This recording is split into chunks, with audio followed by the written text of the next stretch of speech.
Florian Wirtz has risen to the top rapidly. One season he's out with a season-long injury, the next he's a Ballon d'Or nominee on an undefeated Leverkusen team, and now he's heading to Liverpool on a £100 million transfer fee. And all this has happened for a reason, because he seems to be one of the stars of the next generation. His movement to find space and run in behind, his decisiveness in the final third, and his ability to link up with teammates show how he has everything anyone would ever want from a number 10. In this video, we will be analysing his movement and how he seems to always find space in dangerous areas. To start, we will cover one of his favourite movements. As we see here, Wirtz frequently starts his position between the lines or on the centre-backs.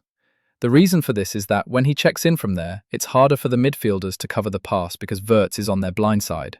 It also creates confusion as to who will press, and any second of hesitation can be an advantage to Wirtz's team.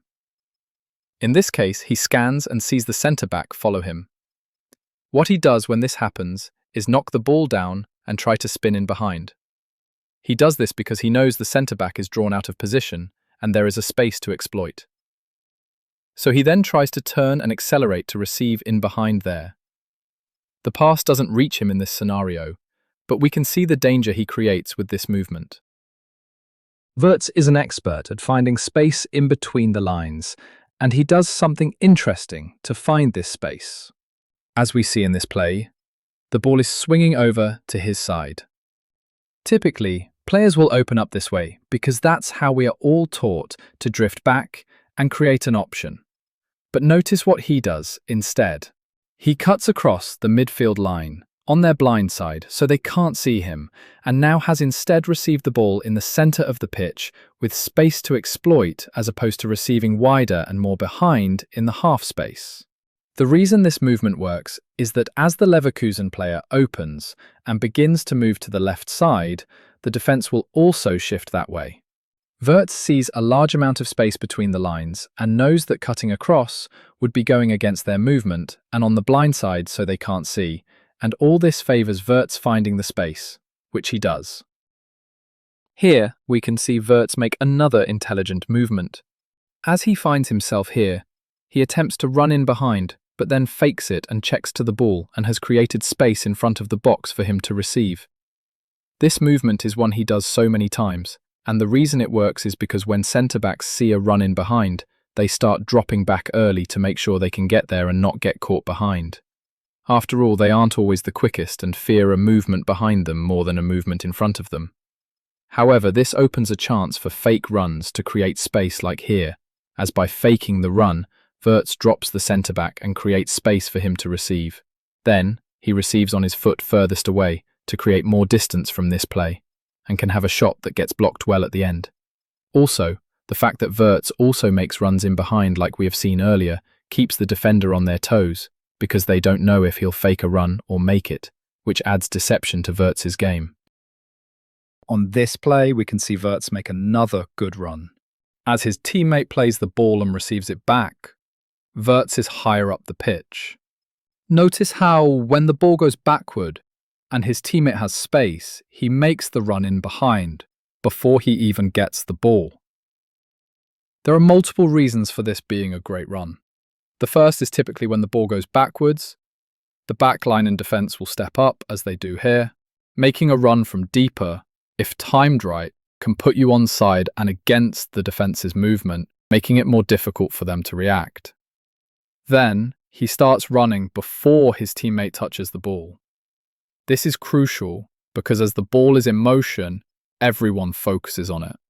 Making a run before it reaches the player can make it harder to track as you'll be at speed and higher up.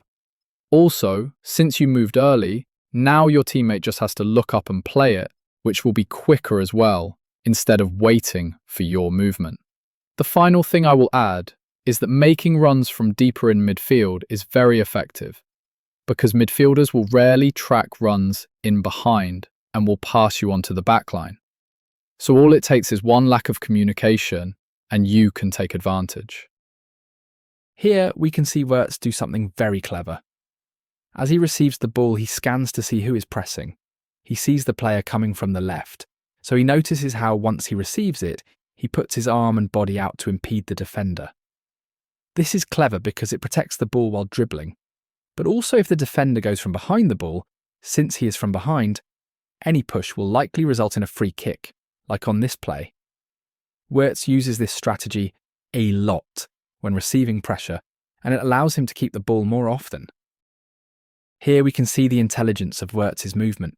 As his teammate is driving down the line, he is approaching the box. Most players will try and run straight and win the header, but not Wirtz. Notice how he goes from the weak side centre-back to the strong side centre-back and attacks the front post. The reason he does this is typically when the whole backline is back and there isn't much space to run into. The furthest player will make a run to the front post to free up space. This is because as Wirtz goes to the front post, since he started on the weak side centre-back, he attracts his opponent, but then also attracts the strong side centre-back. This means that now whoever is running into the box after will have space to attack themselves because of Wirtz's movement, which is the case with this player. In this play, we will analyse some of Wirtz's dribbling. When he is one-on-one, especially around the box when he needs to create space to shoot, he almost always uses this move. He first dribbles at him, almost dragging the ball with his right foot, and does it slowly. This makes the defender slow down and move more towards the goal line. Then notice how he cuts inside. He stomps a 2 of force in his left foot into the ground and then accelerates in. This is what gets him the separation because simply cutting in, especially if you are moving slowly like Wirtz here, won't generate enough power or distance to get space for a shot, and the defender can react.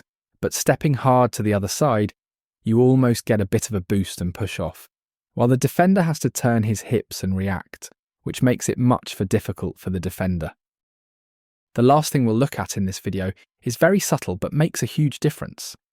As the ball goes long to Leverkusen's forward, notice what Wirtz does. He runs quickly to try and get close to his forward to receive the second ball. The reason this is so important because when the ball goes long, the second ball determines who ends up with possession, not the first. For example, if the Leverkusen forward wins the header, but none of his teammates are there, then the other team will gain possession because they won the second ball. Especially for the attacking team, winning the second ball high up is crucial because it will allow your team to advance way up the field. Most of the other players are slowly jogging, while Wirtz is moving with pace, so he ends up in possession to eventually wins the ball. That is all for today. Thank you for watching this video. I hope you have learned something new today about this wonder kid. Exciting news as over this summer we will be dropping videos, likely every 3 to 4 days, on a variety of players, so make sure to like, subscribe and share, and check out our social media pages as well.